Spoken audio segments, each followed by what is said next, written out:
too often we get together for the wrong reasons, but to be here for a happy occasion is something to be cherished. You know, my mom was texting me and calling me constantly in these weeks coming up for this. She's like, I think Dad knows. I accidentally said party for him. I'm like, Mom, Dad definitely doesn't know. Dad definitely doesn't know. You know, my mom still has a spiral calendar, you know, the ones with the pages. Most of us use iPhones. She still uses the paper. And she got all the stickies on this book. And sometimes my dad looks at this book and tries to see what's happening in the next couple of weeks. And he was looking at the book one day, and I was like, oh my God, there's a sticky note that said party. Mom's like, oh no. She called me, she said, Jared, I think he knows. I'm like, Mom, you have 3 weddings, 2 baby showers, and a gender reveal every month. There's no way Dad took that party and made it to a surprise party for me. Okay, there's no way that's happening. Okay, you know, my dad is very, very detail-oriented about a few things. Dentistry is one of them. Good, it's a career, it's important. It's why I'm wearing this today. And 2 is the Yankees. There's all the details about the Yankees. Okay, you want to learn about World Series and batting average and RBIs and switch hitters. He knows them. And there are certain things that my dad is not very keen on. The first one is directions. North, south, east, west. That concept just missed him. Okay, you know what I'm talking about. Oh my God. Oh my God. Wait. Good thing he has Apple phone. The maps on the Apple phone. And the other thing he doesn't really care about is dates, logistics, parties, events. He just doesn't really care that much. Hey, we tell him these things, and it just, in one ear, out the other, like white noise. You know, the one thing I'm going to miss about my father, you know, in between patients, we have his office, and we used to shoot the shit. Like, what's going on? What are you up to? How are things? And I'd ask my dad, what are you up to this weekend? This happened a couple months ago. And I was like, you know, I don't think we have any plans. It's going to be nice. It's going to be a nice day. We're going to take a bike ride. We're going to hang out. We're going to go swimming, play with my stamps a little bit. I'm like, what's going on? That's cool. No major plans. And later that day, I want to call my mom, because one of the girls said something funny. I got to tell my mom this. And I'm like, Mom, you know, I tell her the story about Ellen, Scarlett. And I'm like, oh, it's nice, a nice weekend off, no major plans. She's like, what do you mean? I'm like, Dad said you had nothing going on. She's like, we have 2 weddings on Saturday night. I told him 6 times. How does he not remember this? I'm like, don't shoot the messenger. Okay, this is what he just told me. Totally free, got nothing going on. Okay, the decoy tonight was that we were going to get together for your retirement, and then we think the staff and their spouse was out for dinner. Okay, that's how we were gonna get my dad. So I said, you know, at the office like a couple weeks ago, I'm like, Dad, we're gonna get together. It's gonna be at the Heritage Club. It's with Carlisle Green where I got married. It's a surprise party for you. We just need you there at 7:30. He's like, okay, cool. I'm like, saying normal. It's gonna be a DJ, open bar, you know, photographer, all the normal things for dinner. He's like, okay, great. And as I start to say this thing about 7:30 and dinner, it's like white noise. White noise. And I know what's going through his mind at this point. He's probably thinking at this point, right when I say 7:30, he's like, 13 Yankees are on the DL. Boston's coming back. I don't like where the direction that we're heading. And then he pauses and comes to. He's like, is Mom going to be there? I'm like, yeah, that's a surprise party for you. Mom will be there. Okay. And what about Marissa? I'm like, yeah, we're going to babysit her dad, and Marissa will be here too. See what I mean? You know, you all received this beautiful invitation in the mail. It had my dad's name, a toothbrush, toothpaste. Very cute. But this is really a celebration for both my parents, not just my dad.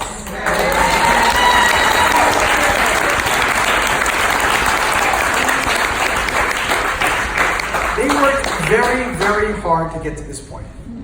They had this idea they wanted to be retired at a certain point, and they worked towards it. They had a goal in mind, they got to the promised land. Never deviate from the promised land. No major splurges from my parents. They couldn't, they just didn't. No midlife crisis for my father. You're not going to see a red Corvette in his driveway. In fact, since 1983, it's been Honda Accord, Honda Accord, Honda Accord, Honda Tarrant, Honda Accord, Honda Accord. I say this all the time. I can afford Mercedes, I just don't. That's just how they work. You know, they really wanted to get to this point, this date in mind, May 1st, 2019. That's the date. You know, people always say in the office to my dad, hey, Dad, when, you know, or, okay, when are you going to be retired? Usually most people say like, a year or two, a couple years later, they'll wind down. My dad would say, you know, they would ask, well, Dad, when are you going to be retired? May 1st, 2019. Okay. He knows when he wants to get retired. Fine. Sounds good. And let's just pause here for a quick second. I think this date should have been 6 to 8 years earlier. Why was it delayed? Well, Shayna and I were very expensive children. Very expensive. It cost you years. Okay. Years. But we finally come to the date that you're retired. Okay. And they did it in a way, not only to the savings, and they got all the tax documents, they read all the new tax code, they went to all the retirement planning meetings with their advisors. They also did it in a way that makes Shayna and I not have to worry about anything else but the task at hand. We never have to worry about anything, dues and financial aid, but don't worry about it. Do well in school, extracurricular activities, be good people. That's all they ever said. And I didn't realize how valuable that was until the end of my schooling. And I thought, wow, what a really, really nice thing that we didn't have to worry about all the nuances, cars, insurance, all that other stuff. We didn't have to worry about it. They just wanted to. So I just wanted to thank you for doing that. Shayna took that a little too literally. You know, when she was a senior in high school, she went to Italy and spent $9,000. Shayna, you're gonna ruin this for us. What are you doing? Did you give me something nice? You know? When she came back stateside, I had a talking to her. I put her on credit card probation, not my parents. What are you doing? No. You got a lot of schooling left. Don't cut me off like this. Cut everyone off. Anyway, so we got to retirement, and obviously Shayna passed. And it was a tough time in our life. Okay, but we got past it. Not past it. That's a better word to say. We were able to still be happy and enjoy her life, and that was okay. It was a dark time. But they got past it in a way that you wouldn't know that when you spoke to them. And I think that's something that we all too often just think like, you know, oh, I can't imagine how that would be. But my parents have made that. I can't imagine how it would be. And it's amazing. And they did it. Anyway, you know, in retirement, a lot of people I hear about, they say like, well, what am I going to do in retirement? And a lot of patients ask me, like, oh, you know, retirement age, what is your dad going to do? Well, I don't know what I'm going to do. Or I go to these CE classes with other dentists, and they say, I don't know what I'm going to do with my time. I'm really bored. I'm like, trade you. You know, like, oh my God, I'd love to be bored. But that's not my parents. My parents are very active people. You know, my mom, she's got lots of activities. She volunteers. She does workout classes, does 5Ks with my dad. And she reads books, she has book clubs, she's got a lot going on. You know, I used to IMDb shows, you know, see if it's a good show to watch. But my mom binges a lot of shows. A lot of shows. So I would go on IMDb and I see the reviews. If it was like a 7.5 to 8.5, watch it. Where's the investment, right? Okay. But now I don't do that. I just ask my mom, Mom, what do you think? Billions? Yeah? No? Yes or no? She'll tell you. You need a show to binge? Text her. She'll tell you. One of my other hobbies that my mom really enjoys, and I think she's going to really up it now that she's retired, is grammar police. Yep. I think half the room probably got a citation at some point. You put an apostrophe in the wrong place, she'll tell you. You use I or me in the wrong context? Good luck to you.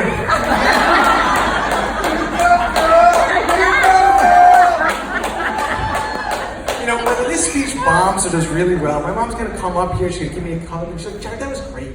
But how'd you screw up the I and you and the rest of the thing in the speech? Like, I don't know, Mom, I'm getting nervous, 100 people looking at me. I've been doing this for 36 years. I know, Mom, sorry. Next retirement speech, I'll get it. But, you know, like Nana and my uncle.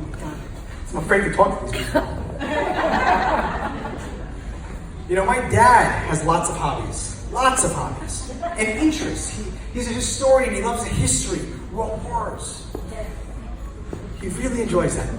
He does triathlons, like 6-7 a year, and 12-5Ks. I can't keep up with him. Okay, he collects stamps.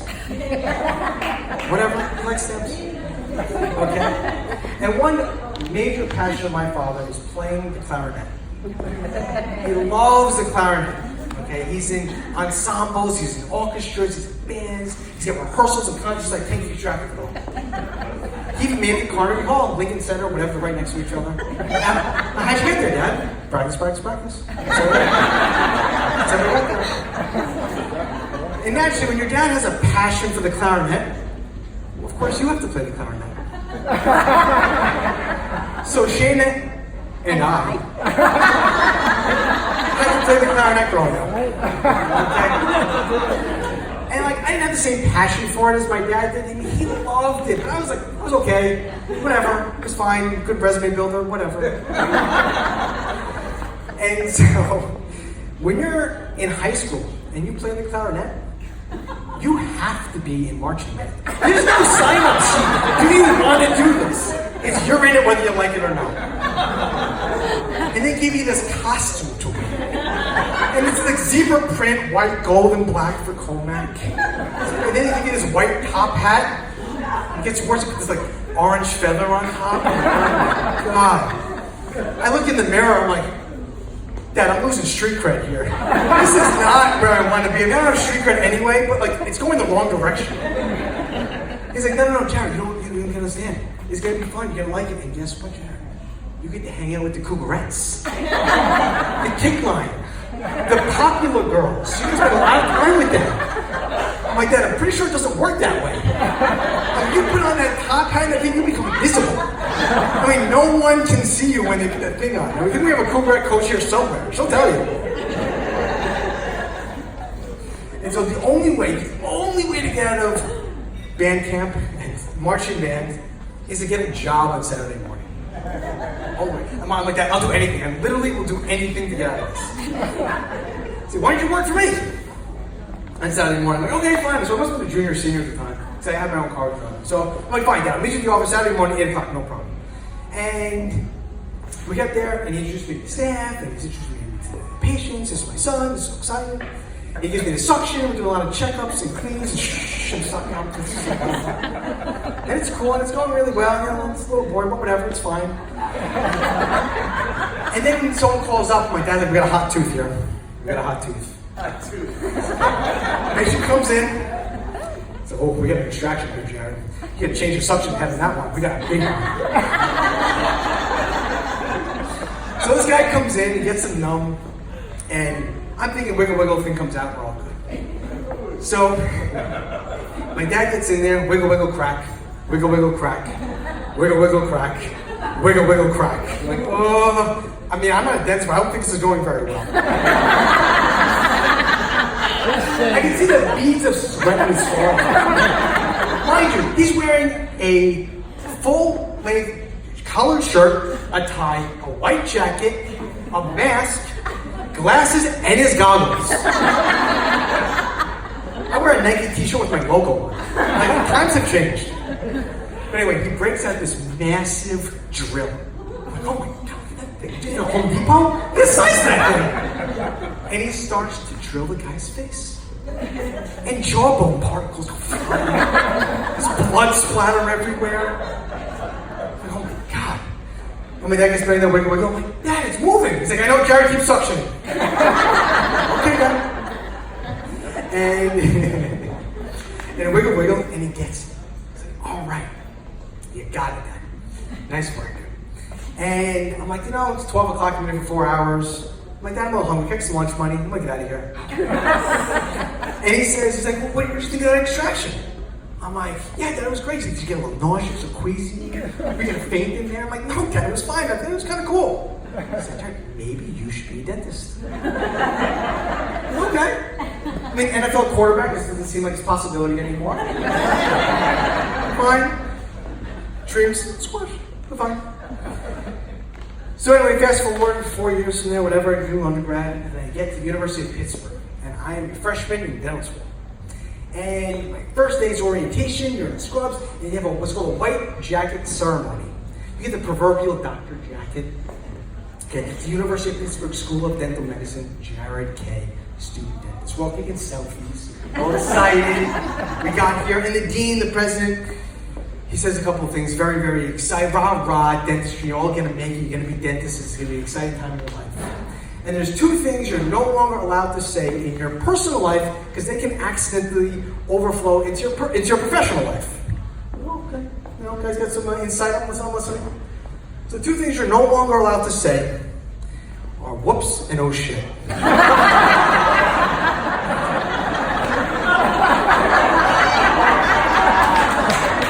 I mean, no one wants to hear the drill. Oh shit. No one wants to hear that. And this brings me to the experience. You know, we make mistakes as dentists. There's some dentists in the room. They'll agree to it.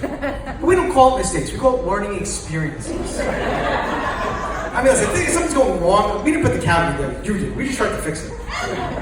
But my dad had 30, 40 years of experience that he gave to me to make me into the dentist that I am today. You know, there's like a bell curve of how well you are as a dentist. In those first couple years, you think you're great, but you're terrible. You have no idea what you're doing. And then after a couple years, you get a little bit better and better. My dad would always, for 11 years of working together, 12 years, whatever it is, hey, Jared, I want to tell you this, I want to show you this thing. And I would be 11 years, I'm like, oh, this is great, this is awesome. What great experience. Good idea. So I didn't have to make the same mistakes that my dad made, learning experiences, that my dad had. And really, it saved me numerous times. There was one time I remember, like, Jared, come take a look at this. My dad, I know how to do this. Did Jared will come and you like it. Okay? And he shows me this, I'm like, oh, that's kind of cool. I didn't think of that. That's great. And I tell you, 2 years later, that same scenario was in my chair, and I knew what to do because my dad prepared me for it. So thank you.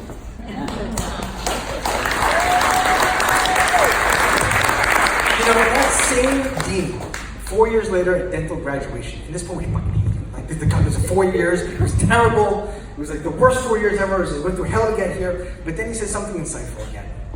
He says, right now, if I need a cavity or a crown, I wouldn't let any one of you touch me. Oh, I just graduated from his dental school. It's like, but in 5 years, I will let everyone touch me. And it just basically says, or do the filling or cavity or crown, whatever it was. But it just shows you that it takes years and years and years to get to this point. You know, there are some things that my dad could not prepare me for. Some things you just gotta learn on your own. Okay? The first month that I was there, I didn't have an assistant. I didn't have enough patience to have an assistant. But my dad would loan me out his assistant, Donna, and she's here somewhere. And she was amazing. She was with my dad for like 5 or 6 years at that point, and she was really, really good. And I loved working with her because it made dentistry so easy to have that assistant. They're like there to get to the next step. It was just like I used to do it by myself. And to have an assistant was amazing. It was really, really nice. So that first month, I had a buddy from high school come in and needed a cavity done. So I'm like, hey, come on in here. This is Donna, my dad's assistant. He said, oh, that's cool. And he says, well, what about your assistant? I'm like, you know, I don't have one yet, but I actually just put an ad out on Craigslist, so we're going to be interviewing next week for an assistant. He's like, oh, nice. This is before I met Marissa. He's like, you should find some really young, hot, sexy assistant. I'm like, no, thank you. I don't want that. Not sexy. I want someone just like Donna. No, Donna, you're very sexy. I love when you have Oh my God. You know, we're wearing masks, so we can't see. We just see eyes. And I see her eyes like pop, like, oh my God, I just said that. I'm trying to overcompensate, and I see the eyes get, oh my God, I can't do it. What are you saying? I think like sexual harassment suit is coming. You know, I mean, from like, you like Matt Lauer from Today Show, just gone from Montauk before the experiment starts, gone. You know, there's a quick story I want to tell about two dentists. I don't know if it's true or not, but it makes a lot of sense. There are two dentists in a small town. One dentist is a great conversationalist. Okay, talked to patients like his own family, knew everybody inside and out, could talk about anything and have no problem conversing with everybody. No awkward silences. He made everyone feel like a family member. And in the other part of town, there was another dentist, only two dentists in town, and this guy was very, very dry. Terrible bedside manner. He'd be like, open, close, thanks, see you 6 months. He'd really be talking. The patient had more relationship with the assistant than he did the actual dentist. And the survey goes, they had people go to both dentists and who was the better dentist? And of course, they all said the conversationalist. This guy was amazing. Everyone loved him. Of course he's a better dentist. But in actuality, his dentistry was terrible. The garbage dentistry. Everything failed. He was redoing everything. It was terrible. Patients don't know that. And the guy that nobody really liked did the best dentistry ever. And this is where I think my dad is a rare bird. He's a combination of both of those things. He had 35 years or 40 years of working with patients, and he did amazing dentistry. I look inside these people's mouths, I'm like, wow, I don't think I've worked for that 6 months. It's like 25 years he's been in the mouth. It's unbelievable what he's able to do. And he's seen 3 generations of family members. It's unbelievable. And then the relationship he's built. And in the last 5 years, he's significantly cut back in time. He used to work 5 days a week, back in the day 6. So it's 5 and 4 and 3, now it's like 2.5 days a week. And my dad, he comes in and he's not very busy. And a lot of his patients have matriculated to me at this point. Because he's not around, and natural progression, they come to me. We try to do everything very similarly.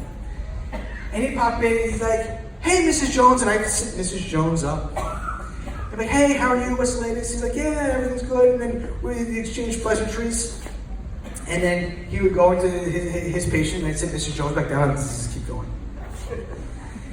And then, just the other month, a month or two ago, I said, oh, Mrs. Smith. And I'm working with Smith. We bring Mrs. Smith back up. He said, hey, how are the kids? How's everything? He said, the kids are great, thanks. He said, how's Mr. Smith? I feel like I haven't seen him in ages. She said, well, we just found out Mrs. Smith had an affair, and now we're getting divorced. I was like, that's terrible. I gotta go. I got a patient in the next room. You don't have the trilling hand, like, oh, now boy, Dad makes some tea and I went up for me. How do you come back from that? Chilly this morning, wasn't it, Mrs. Smith? Yeah, I sit Mrs. Smith back down. I become that boring dentist. Open, close, see you 6 months. Get me out of here. True story. That happened. 6 months ago, my dad sent out a letter to every single patient in the practice. And he said, listen, I have 6 months left. If you want to come see me, now is the time. And my dad was pretty busy these last 6 months. And I would see the schedule, wants Randy. And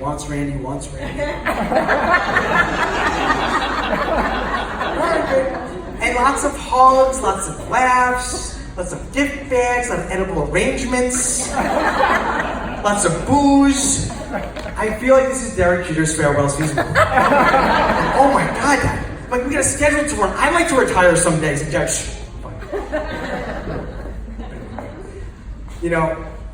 they're retired now. They made it. And I hope in a couple of months, I call my dad and I say, hey, Dad, what's going on? What are you up to? And not much, just hanging out, having lunch on the deck. Went for a run this morning. Like, what are you up to today? I'm like, Dad, it's the same schedule for 35 years. It's a Tuesday. I got work in an hour. He'd be like, oh, thought it was a Saturday. And that will be successful. So anyway, let's raise a glass to my parents for making it to this point. Congratulations to Woj Oyster.